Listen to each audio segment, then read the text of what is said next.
Good afternoon. This is Debra V. Wilson. I am in Winnipeg, Manitoba, in Canada.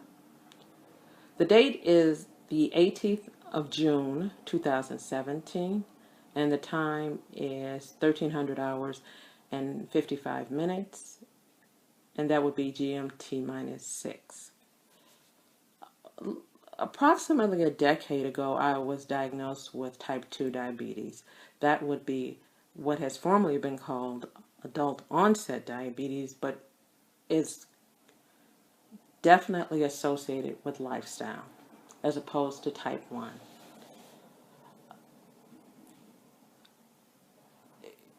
As you would imagine, and as I had the good fortune, I had a physician.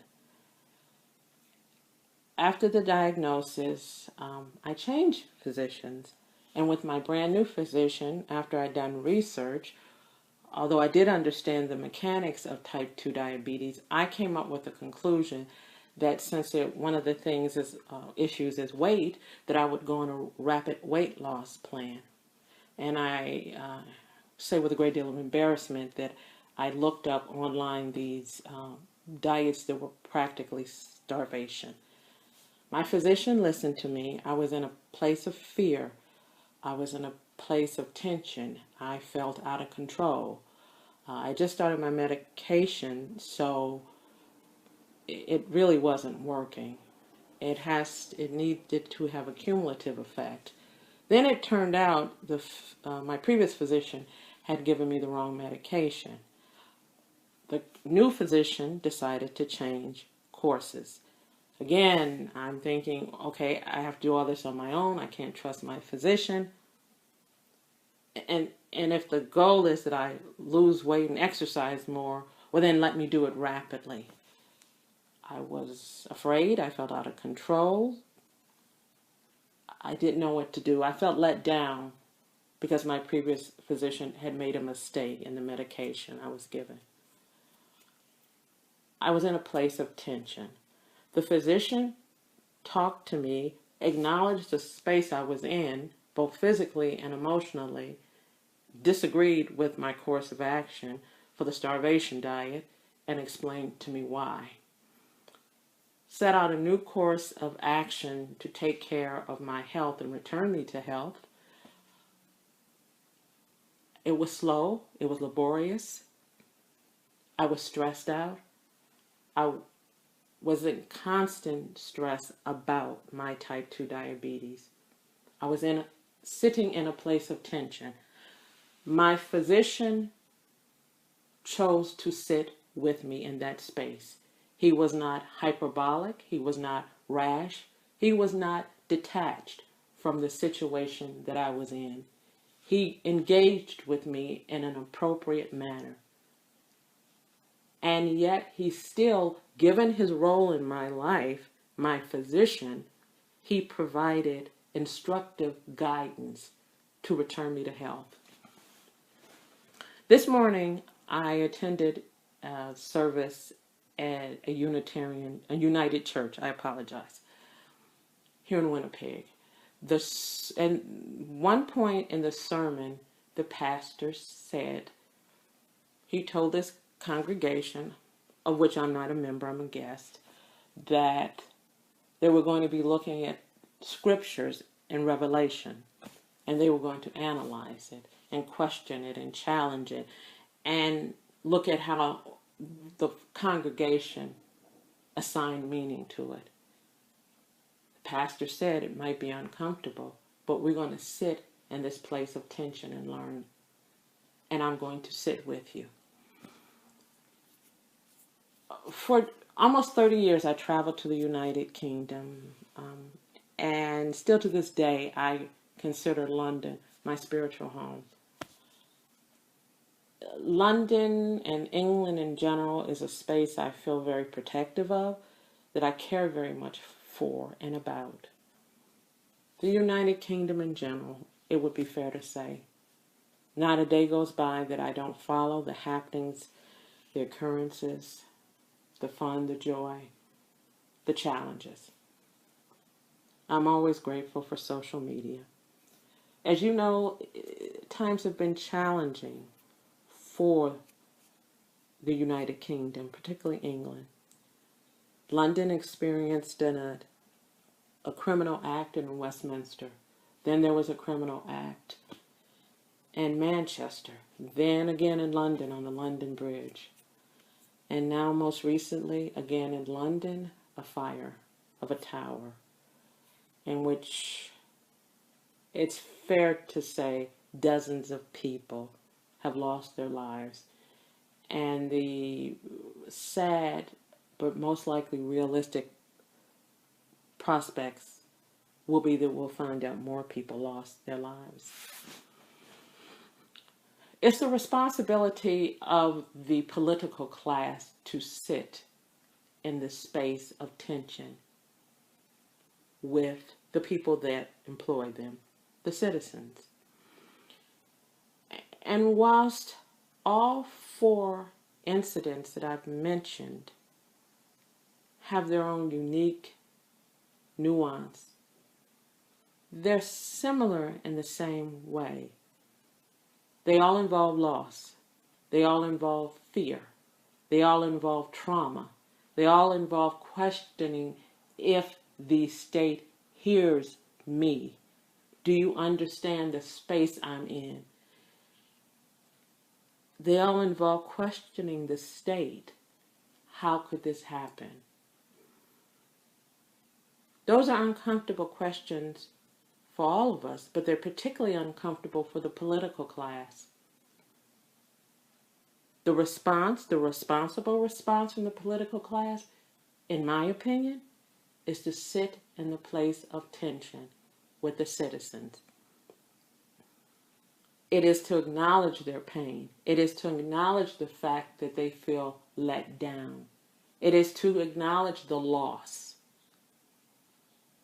It isn't to give temporary solutions that may sound wonderful and an answer to people who are justifiably looking for an answer. When you're in a space of tremendous loss and tension and fear, the one thing you want is to return to whatever your normalcy is. And so it makes you even more receptive to the ideal of, oh yeah, I can do this and it'll be all better. Hence me with the starvation diet. But it's the responsibility of those who have placed themselves in responsibility, in responsible roles, to not respond with hyperbolic, quote unquote, answers / solutions that are as equally as problematic or more so than the space of tension you're currently sitting in. It's also not appropriate for an elected official, in my opinion, to allow their sense of if they're overwhelmed, or they're grieving, or they are horrified. I can't imagine my physician was happy in the physical state I was in. I imagine he felt some of the sadness I felt as well, but that was not his role and responsibility in my life. And in the way in which we were interacting in that examination room, he was there to guide me, sit with me, and help guide me through effectively the space in which I sat in at the moment, which was a space of tension. He needed to sit with me and let me know, I hear you. I hear you. I hear you. I feel what you're going through. I understand. But it is my job, it is my role to help you get through the wilderness that you are in now. The place of sadness, fear, grief, and anger. As I railed at him about the failure of my previous physician, he sat with me in that space and communicated his understanding that I felt let down. I was let down. He didn't shy away from his responsibility. He didn't shy away from my sense of anger, loss, frustration, and fear. Why?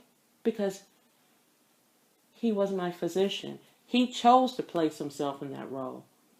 And because he placed himself in that role, a very responsible role, you don't get an out card because it's uncomfortable for you. You don't get an out card because I was railing against the medical profession.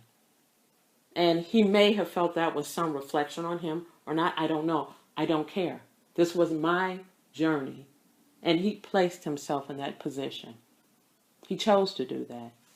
With that, I have to say, in my opinion, Jeremy Corbyn, Theresa May are opposite sides of the same coin. I say that with a great deal of respect, with my primary concern being, as always, the people of the United Kingdom. Both persons, both people decided to place themselves in roles of leadership. They decided to accept those roles. And with those roles come responsibility. They were each elected to serve, to produce, to provide. Providing isn't a hyperbolic answer that definitely sounds really good, and it probably is addressing systemic housing issues in particularly London, England, the capital. But is it the most appropriate answer, and is it the most sound answer for the moment? And the Prime Minister's behavior for a time of distance, you don't get to opt out of serving your people because it's uncomfortable. If there were issues of security, there were still ways in which to engage. And to hear the pain, and to hear the anger, and to hear the fear and the grief. Today's sermon, to sit in a place of tension, for me, was analogous to what I've been observing,